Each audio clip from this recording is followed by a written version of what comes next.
Hey guys, this is Eric Weingartner with Weingartner Racing.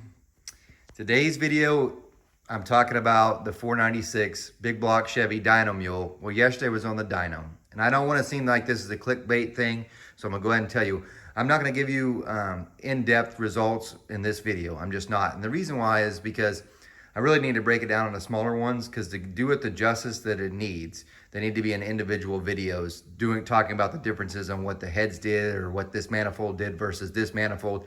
And it really should be its own separate videos. Otherwise, this video itself would be almost 2 hours long. And let's face it, no one has time to watch that length of time. Break up the smaller chunks is much easier. The other thing is, I really, for the amount of time I spent on the dyno, it would make much better sense for me to really put a good video together for you. It just would. But I do want to give you some of the overviews and stuff.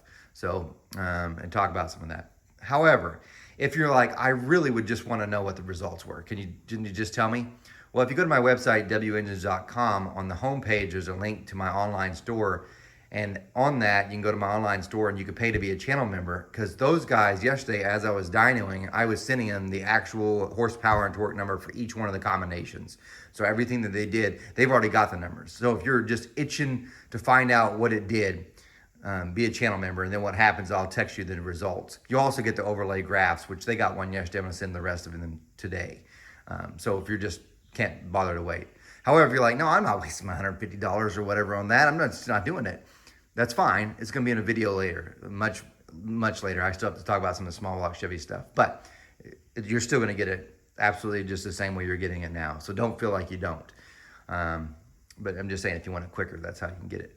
So just to kind of, one more thing I wanted to say, of all the videos of any of the room, I want you to comment on this one. And there's a reason why I want you to comment on it, because this one, when these start coming out, these videos, if anything, it's more like maybe busting myths or confirming myths. So I want you to actually comment what you thought or think did better. You might be right or wrong. You will not know, unless you're a channel member, you already know, whether you're right or wrong in this. Because I really want to see if we can get rid of some of the myths or confirm some of the things that keep spreading around the internet about certain things with cylinder heads, intake manifolds, all of that.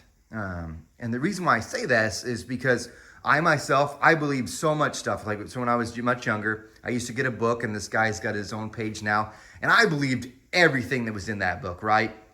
And then I got my first flow bench, and then I realized I started testing. In other words, like, that isn't working. So then I'm looking at his stuff and say, what am I doing wrong that's not confirming that? And it wasn't. I figured out other stuff. And so then the same thing kind of happened once I started building engines. I started reading all the books, magazine articles, and those seemed like, hey, that's got to be true. And then I started dyno testing. And then I realized that stuff isn't always true. And certain times they only apply to certain scenarios. So that's the reason why I want you to comment. So on this video, and I'll explain what I want you to say. So please comment on what you think. So just to give you an idea, the 496 is about, in this case, all the heads. So we only tested 2 sets of heads. Both of them yielded 11.2 compression ratio. The camshaft super small, 243 intake duration, 247 on exhaust, 630 lift. Pay attention to that one. It's a hydraulic roller as well. The 2 heads that were tested were this one. This is the ProMax 317 head. And the other one, which is still on the engine, so I don't have it here for the video, is the 290 head of theirs. Now, it had been modified, because if you watch my older videos, you'll know I've already done a whole bunch of these. So last time we had the 496 and the 9, we tested 6 different sets of cylinder heads. Both of them were tested stock before. They are now modified in certain ways. So let's see what you think makes more power. So on the 317s, here's what was changed. From the factory, they come with a 119cc chamber. They are now, I flat milled them to get it 110 cc's. Why the 110 cc's? Because the 290s are 110cc chamber. So now both have the exact same compression ratio, okay? Now, as far as that, because the milling took off so much of the valve job, I had to redo the valve job, and I put a 50-degree valve job and a 50-degree valve job on the intake, 45 on the exhaust. So it's pretty much the same one that was on it from the factory for the exhaust. The intake, the 50-degree one, you can go back and watch the previous video and just tell you why, but the biggest reason is when you do a 50, it's not removing so much of the chamber, and I know it's dark because of all the carbon that built up. you don't remove as much of the chamber. So then when I smooth that out, to get rid of that lip from the valve job, it's not reducing the chamber size. So I can keep it still at 110 cc's. Now here's where I'm gonna ask questions. Do you think this made more power? Okay, but you probably should know what it kind of flowed before and after. So let's just get to that one, because this was in a previous video too, but just in case you don't want to go back and watch. Remember, the cam's 630 lift. This is stock, and so this is how it ran before. So we have the dyno numbers from this before, and this is how it is now.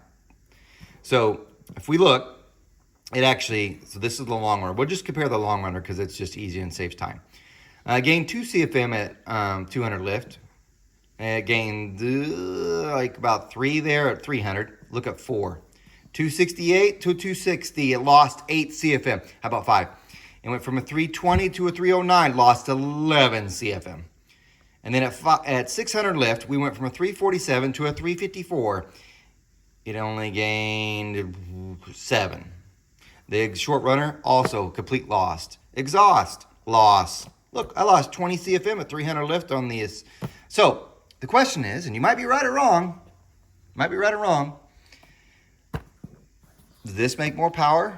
Because remember, it's only 630 lift, so it's actually not seeing these numbers here. So look, it made 386 that flowed at 700. We don't have a 700 lift cam from a 358.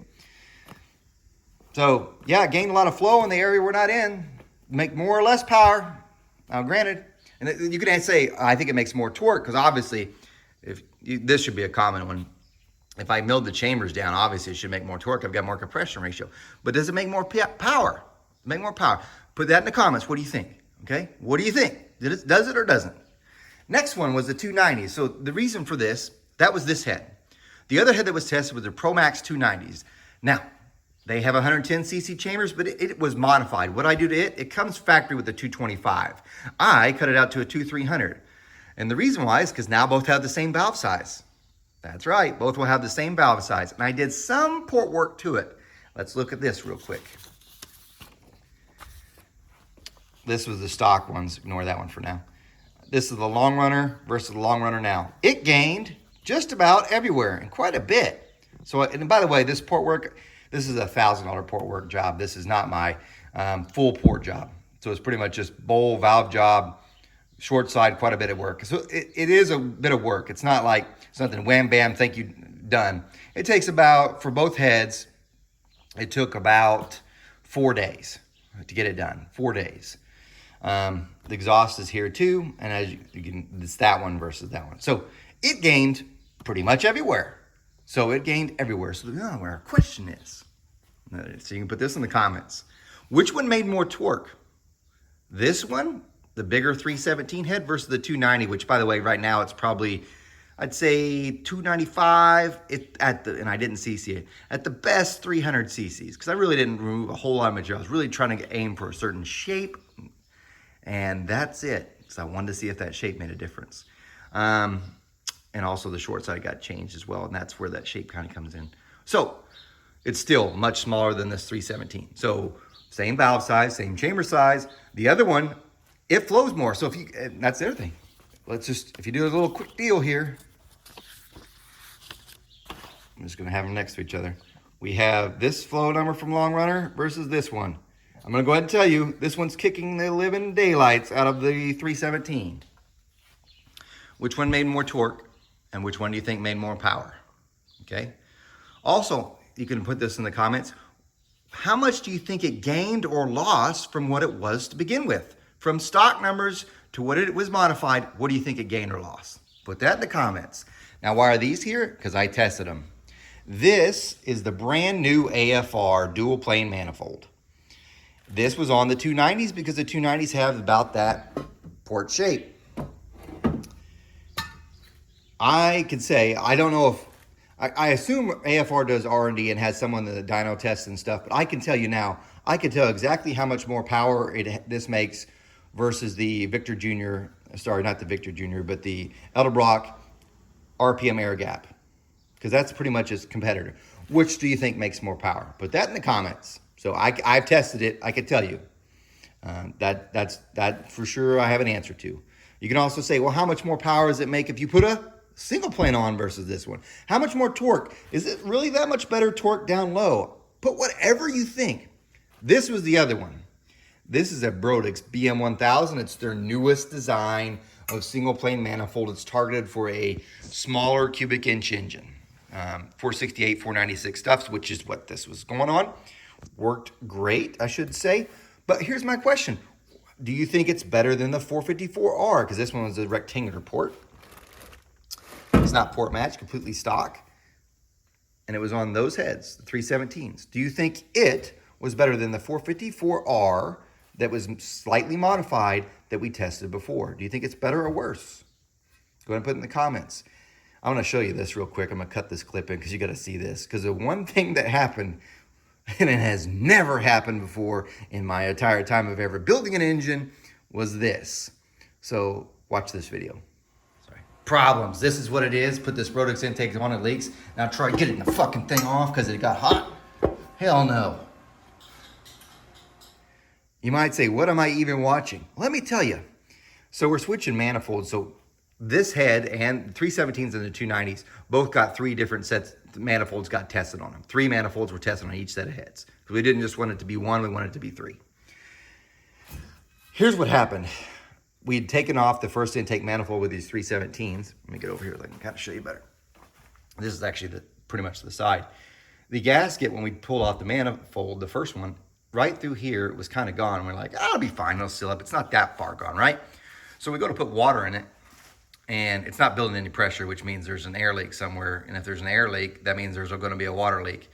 But we're like, it'll be fine. Well, it was actually cut out just this way. Not only did it start spraying water this way heavy, which also sprayed water in the valley.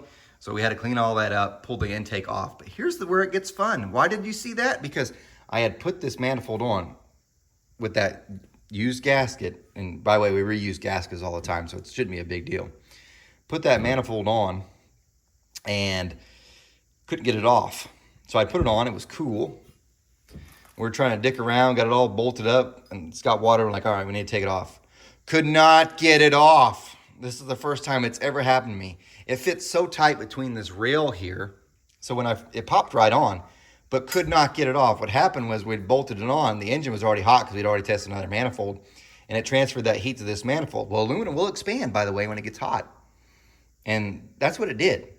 And could not. It closed up the clearance, could not get it off. What a nightmare. So we had to slide it forward, slide it back, and it wouldn't slide all the way out either. We tried both ways. So we slide it back, cut off the front port of the gasket so that we tilt down just enough to get it out. This is after like 45 minutes of figuring out how to get this thing off without icing it. But got it off. And don't blame Brodix. Remember when I said I milled these heads down? This whole part got lowered down, so it made it worse. When we put it back on, by the way, we cut off more of this top part to make it work. So it come off easier, which did. But anyway, here's what else you didn't see. We tested this manifold. This is a Brodix older piece. Look at that turtle in there. That's the most different one. Look at the sides things. Ooh, interesting results, huh? But anyway, that was tested. So tell me what you think there. So there's a lot. I want you to tell me exactly what you think worked better. Did the bigger head do better than the smaller head? Did it make more horsepower? Did it make more torque, maybe? Did it make more torque down low? Did it make more only at the top? Was this Brodix, how much better was it than the 454R that had been modified? Was this AFR really better than the Edelbrock air gap that's been around forever? Put those in the comments, because when the videos come out, and don't think I'm gonna be like, well, user 1234 ABCM said this, and he's an idiot. I'm not gonna do any of that. I really wanna see what the majority of people thought, because then when I do the next video, I'm gonna be like, many of you thought this happened, and many of you were either right or wrong. So anyway, guys, thanks for watching. You guys make this happen. And I'm going to start adding a new line to the end of every one of my videos. 1, I'm no Superman, and I don't port cast iron. And thanks for watching. You guys take care.